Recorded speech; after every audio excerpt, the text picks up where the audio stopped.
Hey YouTube, Instagram, and Facebook. I cleaned out my father's toolbox. Cleaned out a lot of the junk.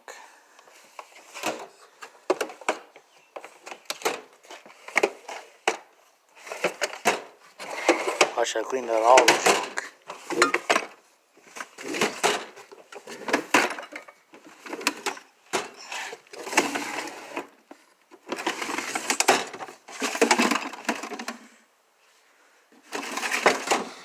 And I put that bottom drawer back on the track. Been off the track a long time, and it was really loaded with a bunch of stuff that made it heavy, nails and crap like that.